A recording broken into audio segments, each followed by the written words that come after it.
Given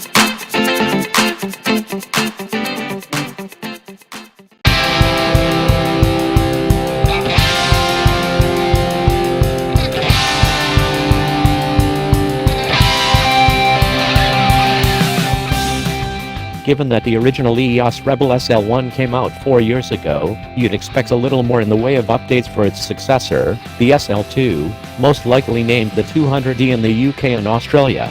It remains the littlest DSLR in Canon's stable, though its body weight has increased to about a pound, 450 g. You can expect to see the Rebel SL2 by the end of July. It will run $550 for the body and $700 for a kit with the 18-55mm f4 5.6's STM lens.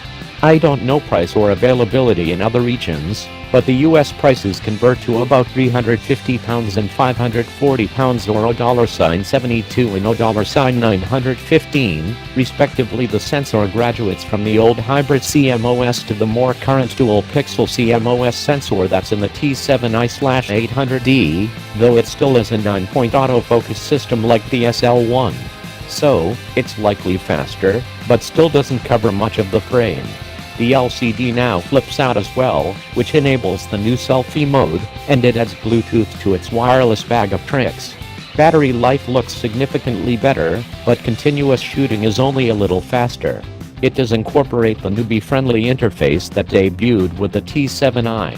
You've basically got 3 compact DSLR options: the SL1/SL2, the Nikon D5600 or the Pentax K70.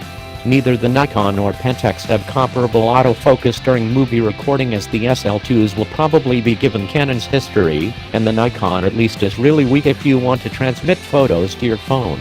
But both Nikon and Pentax use sensors without anti-aliasing filters that blur the image, so you'll probably get better photo quality out of them.